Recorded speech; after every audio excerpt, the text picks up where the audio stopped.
my dudes, my name is Tiffany and today we have a little bit different type of video. I am going to be telling you guys what I spend in a month as a 24-year-old student in New York City. By the way, I forgot to mention that I am still going through finals, as many of you are, finishing up the semester, so I do not have the time and energy for an internet analysis video, hence this video, which is a lot easier for me to make, thank you. But hopefully in about a week I will be able to deliver another internet analysis, so stay tuned. But enjoy this video.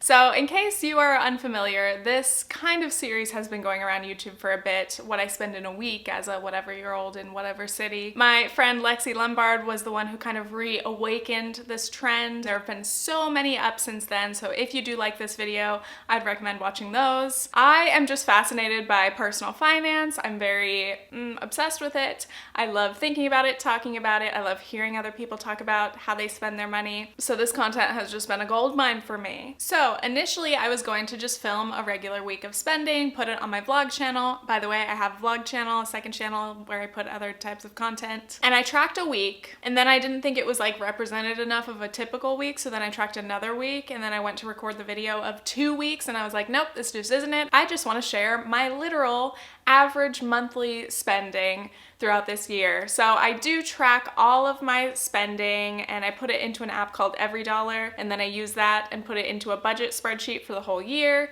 So I've had the data, baby. I've got the information, which made this video much easier to make. So this does factor in my entire budget, like my exact numbers of everything. Bills, rent, food, all of it. So I hope you guys enjoy hearing some cold hard numbers. And I know that these videos, based on the comments and some reactions that I've seen of the YouTubers who have done these videos, I know that it can seem really unrelatable to watch YouTubers. I mean, you're looking at like young women living in big cities who are making a lot more money than most people our age, living these like influencer lifestyles that just, it's not really what the typical 20-something is doing. So I get that that may seem unrelatable. But I think the purpose of these videos is not necessarily to be relatable, but just to open up this conversation about money. Because personal finance is personal, therefore you're never gonna find someone who has the exact same type of budget as you. As you can see from my last few videos, I can't stop making videos about money, so I might be tempted to make an internet analysis about the reactions to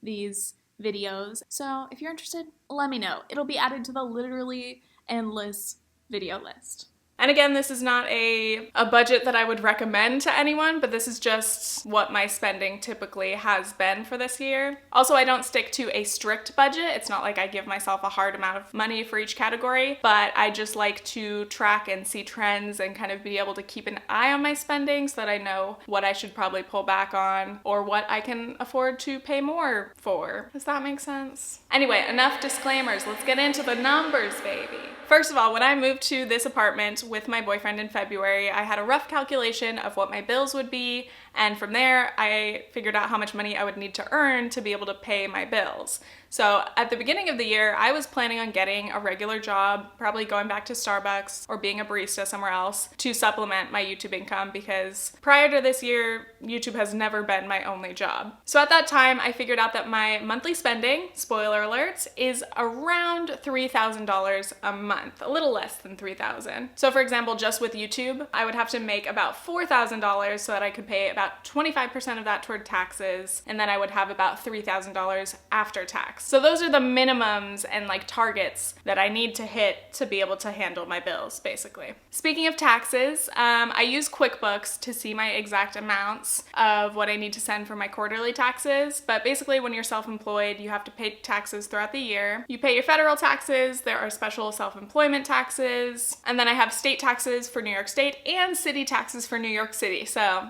lots of tax, but we're happy taxpayers. At this point, again, I'm roughly estimating about 25% of my income for taxes, but if I end up with a big refund this year, I might end up tweaking that for 2020. So let's talk about rent, baby. One complaint that I've seen on these what I spend in a week videos is that a lot of them don't factor in bills. So, you know, if you're just talking about your discretionary spending, basically what you spend on food, transportation, little things throughout the week, that total is very different than what your monthly total is, including rent and bills and other things. And I totally understand why people don't want to give all of this information to the internet. Not a lot of of people are super comfortable sharing what they pay in rent or all of these specific numbers, which is fine. But me, I'm fine with it at this point, so I will share it with you. So my boyfriend and I live in a 1-bedroom apartment in Queens, and it is $1,900 a month, and my portion of that is $700. So again, initially in the beginning of the year, I was not expecting to make a lot of money, and my boyfriend made a lot more than me, so he volunteered to pay a bigger portion of the rent, and also he knows that I'm on a debt payoff journey, so he just wanted to make that easier for me. So at that time, that ratio made sense for our incomes. By the way, I recently offered to split it 50-50 now that I'm making more money and I can afford it more easily, and he was like, no.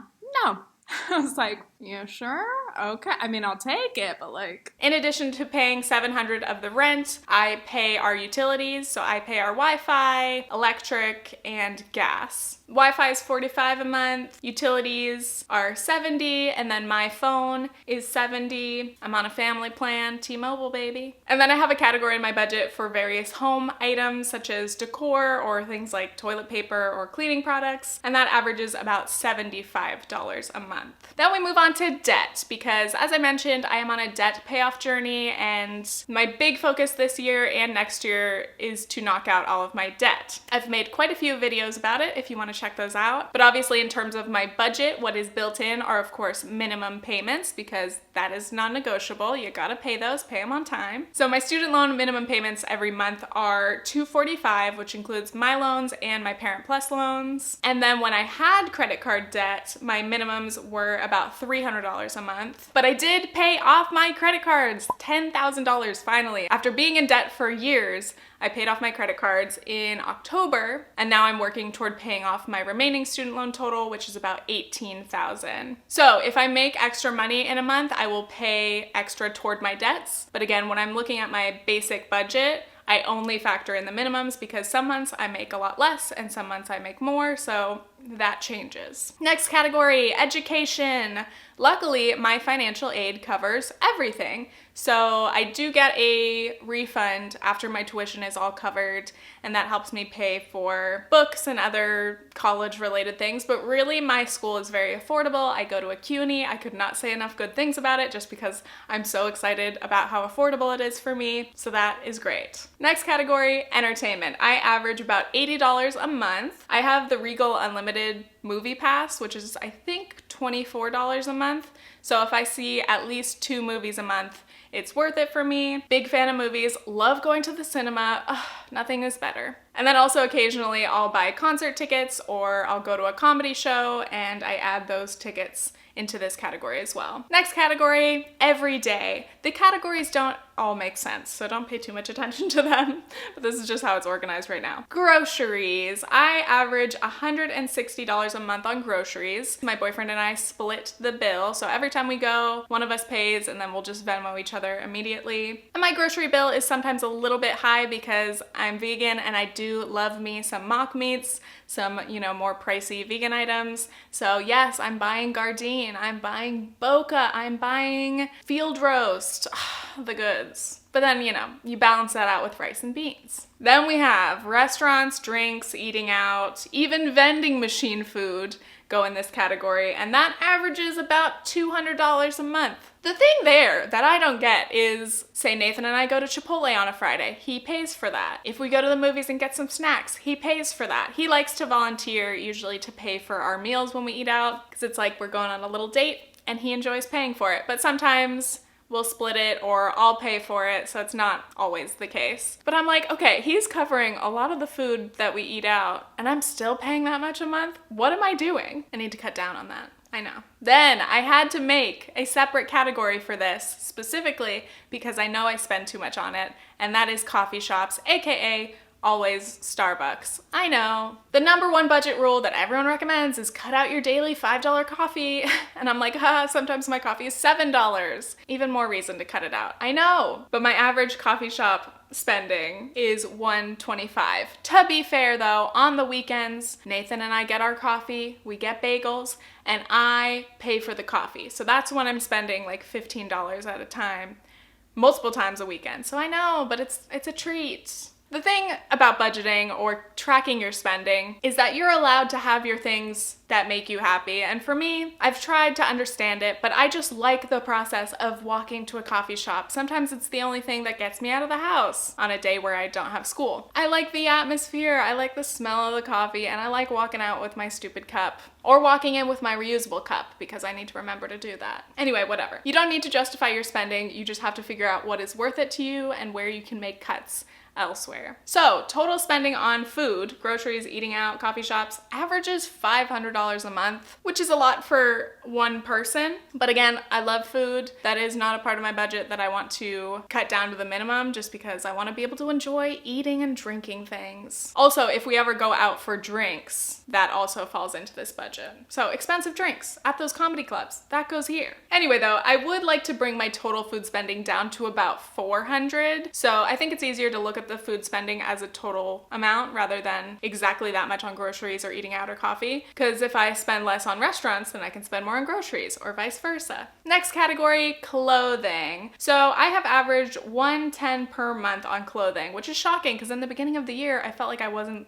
buying much clothing, but I guess I was. Some months I spend nothing and some months I spend more. So I started using a clothing rental service called Nuuly. Check out my vlog channel. I have reviewed the 2 months that I've gone through so far. This sweater is from Nuuly. Almost everything I've been wearing in the past few months has been from Nuuly. But I'm testing that out because I'm like, okay, is it more worth it for me to rent things and constantly get to be trying out new things rather than buying things, adding to my closet, which will just lead me to clean more things out? I don't know. We'll see if it's worth it eventually. So far, I'm enjoying it. If I do buy clothes, it's usually been shoes or like buying a couple things thrifting. Also though, I recently invested in girlfriend leggings and a sports bra. So the leggings was $78. Leggings were $78. And the sports bra was $48, which I have never bought expensive workout clothing. Never. I'm not a fan of like athleisure stuff. Like I don't wear this in my day-to-day life, but I wanted to invest. It's made from old water bottles and they are really good quality, but I probably will not buy more because that's enough. So that cost me $126 total. Yikes. But this is the problem. Once you're making a little bit more money, you face a struggle called lifestyle inflation. So I've got my budget, I've got my regular spending. I'm like, all right, I just need to stick to this and then it'll all be clear. But then you make more money and you're like, I would like to spend more money. And for me, clothing has definitely been a tempting category to spend a little bit more money in because I've never really bought like expensive clothing. I've never spent a lot of money on clothing. So I can just see that lifestyle inflation creeping in. And I'm trying out Nuuly because I didn't want to buy clothes, but now I'm renting clothes with Nuuly every month and then I'm still buying some things. So my strategy is not working out. Next category, subscriptions. There used to be more things in this, but I think I've now moved them to my business expense category because that makes more sense. But I guess my only subscription is Spotify. Student. $4.99 a month, hell yeah. Next category, personal care. So this category is new too because most of my personal care just goes into my miscellaneous category. That's like my drugstore budget, you know, any little things I need go there. So personal care is almost entirely just one thing, and that is waxing. I haven't regularly had waxes in years, but recently I was like, this might be a thing that I want to invest in. So I did end up buying, I think, 6 wax passes and then I got 2 free. And I just want to say that is part of the privilege of having extra discretionary spending money that we don't talk about enough. Like when you have the money to pay a little more or buy extra to get extra or get a deal, like, okay, you could buy 3 for 1 deodorants. If you don't have the money to do that, you'll keep buying 1 deodorant at a time and it's gonna cost you more over time, and that's what's frustrating. But that's something that I really try to appreciate now in the times where I can afford to do that. I'm like, shit, it is an investment to pay for 6 wax passes all at once. But it ends up saving me money in the long run, so it's worth it for me. I feel so bougie every time I go. I'm like, oh, I have my wax appointment. Here's the thing though, this is more lifestyle inflation. I didn't even remember how much this cost because every time I go, I pay a different amount and I was like, what's happening? I should really know this. This was the one part of my budget that it was just like a gray area. So I called them this morning and I figured it out. So I guess I started in October and my total for those wax passes was split into 4 payments of $92.48 per month. So I've paid 3 already, and my last payment will be January. So each wax ends up being $50 instead of like $62. So I'm saving a little bit of money, but the money that I save just goes toward my tip for my waxer. So, you know. Anyway, average each month for personal care is $65 per wax. The thing is though, I don't get my nails done. I've never been interested in that. So I guess I saved some money not doing that. And then in terms of hair, my sister is a hair stylist, a hair pro, and she does my hair every time I see her. What an angel. I should really start paying her. Yeah, I should. When I make it big, I want to be able to pay my sister to be my full-time hairstylist because honestly, I'm lazy as shit and I will never style my hair. Every time she sees my hair in pictures or videos, she's like, your hair would look so good if you styled it. And I'm like, sorry. She'll give me all these nice products and I just, I don't use them. So bless my sister. If you guys want to check her out, this is her Instagram, All Hail the Hair. She's very talented. If you're in the Phoenix, Scottsdale area of Arizona, check her out. And then we have miscellaneous, $150. Again, this is usually just random drugstore items. They could be nose strips because I can't breathe at night or ever. Next category, gifts. It evens out to about $60 per month, though obviously it fluctuates based on when people's birthdays are and things. Except Christmas. I have not budgeted for Christmas. It would have been wise of me to save money for Christmas, but I didn't do that. So I am gonna end up spending a little bit more to buy gifts for the holidays. And then donations, baby. I donate to Bernie Sanders every month. And at first it started out, I would donate, you know, $3, $5 every couple weeks. And now I can't stop myself and I donate over $100 a month through a bunch of small donations. Because every few days I get a fundraising email and I'm like, okay, here's another 10 bucks, Bernie. Love you. You know, you gotta support the political revolution. They are not being funded by wealthy donors or super PACs, so put your money where your activism is, if you can. Money well spent, okay? It's part of my budget. I accept it. And then I sometimes do donate to random, you know, fundraisers or GoFundMes. Next category, health/medical. I paid $230 for 2 dental cleanings this year, so that averages to about $20 a month. I love my dentist. I finally found a good dentist that I really enjoy. Fitness, I pay $70 a month for a gym membership and it's not even worth it. I know. I 100% am just paying for convenience because it's within walking distance. I could join like a Planet Fitness, which I would love to, but if I have to take the train to get to the gym, I'm just not going to go as often. So paying a little more money for my gym membership almost guilts me into going more often. That or I'm just wasting money, which I feel like a lot of people experience with gym memberships, but that's okay. We're all doing our best. Health insurance, $0. I was uninsured for 2019, which is a big yikes. And I did sign up for a health plan for 2020, and I'm gonna have to be paying $480 a month for bad insurance. That's a grown-up moment where you're like, I don't want to pay $500 a month for almost nothing because I'm still gonna have a high deductible, but you gotta do it, I guess. Anyway, for now, that expense is $0, so I'm enjoying it. And then I did have a few primary care visits. I had my women's health exam / people who need pap smears or breast exam, and then a couple of prescriptions, mainly just birth control, and that averages to about $27 a month. Next category, business expenses. Yes, I'm a businesswoman. My channel doesn't require a lot of business expenses. I'm not like a lifestyle channel or anything that like requires me to buy a lot of things every month. So mostly it's like a couple of subscriptions. I have yearly subscriptions to PicMonkey for my thumbnails. I do not want to use Photoshop. PicMonkey is fine. I pay for Podbean to host my podcast. By the way, I have a podcast called Previously Gifted. You can watch it on YouTube or you can listen on any Spotify, any podcast app or Spotify. Thanks. And then there's other little things. Luckily, I haven't had to buy any big equipment, like no cameras or lights or anything this year, so my expenses have been about $75 a month on average. And then we have transportation, living in the city, baby. This is my favorite part of New York City, is the train, the subway, the metro. Big fan. So I take the subway into Manhattan to go to school every day, and that averages about $100 on Metro cards every month. month. And then rarely, maybe once a month, I'll have to take an Uber or a Lyft somewhere, and that is about $34 a month. And then savings, okay? I used to not even have a savings category because I was like, you know what? Let's be real. I'm paying off my debt first. I'm trying to pay off my debt hard and fast, and then I'll focus on saving. But since paying off my credit cards, I have started to save a little bit of money.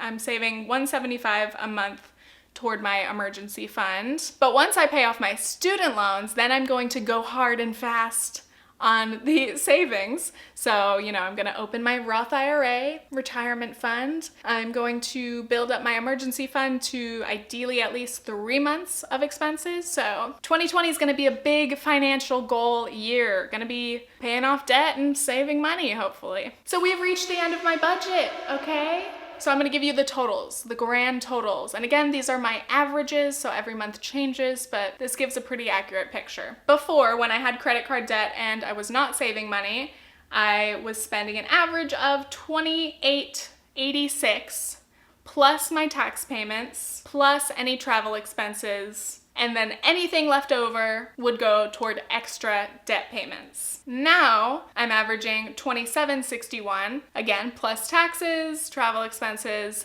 and again, everything extra goes toward debt payments. So if I make like a few $1,000s extra in a month, above that like $4,000 target that I would need to be able to cover my $3,000 in expenses and taxes. Say if I made $6,000 in a month, I would pay $1,500 of that to taxes. I'd have $4,500 after tax, minus $3,000 for regular expenses, and then I would have about $1,500 left. So I would use probably most of that toward debt. And then of course I like to keep a little squish in my bank account. You know, you gotta keep a safety net of sorts. I definitely don't like to let my checking account drop too low because the name of the game in being self-employed is that it is very unstable. So you really have to plan very carefully and make sure that you are thinking months ahead so that you can pay your bills and pay your taxes. So that's my typical monthly spending. There you go. I hope you guys enjoyed this. I am super nosy and I love hearing about other people's spending habits. So I hope that you guys had fun hearing these cold hard numbers. Again, please subscribe to my second channel, vlog channel, if you want to see more extra content. I have a lot of video ideas for my second channel this month, weirdly, so more videos will be going up soon. I actually just made one about student loans and all these questions because obviously I'm in student loan payoff mode now and that's what's on my mind. Also, again, I do have a podcast, Previously Gifted. I've been slacking on posting there, but in 2020 I would like to be better. We'll see. No promises, but I do sporadically post podcasts. I'm gonna go to Starbucks. I have to buy another syrup bottle. I bought the Starbucks vanilla because they will sell it to you occasionally, and I use that when I make coffee at home. So I invest in a bottle of vanilla syrup and then I use it for 3 months. And then you look at that empty bottle and you're like, oh my God, I consumed that much syrup. But like, over time, yeah. Anyway, that will save me money because I am now more aware of my coffee budget and I want to cut it down a little bit, okay? That's all. Stay tuned for future videos. Okay, thanks, bye!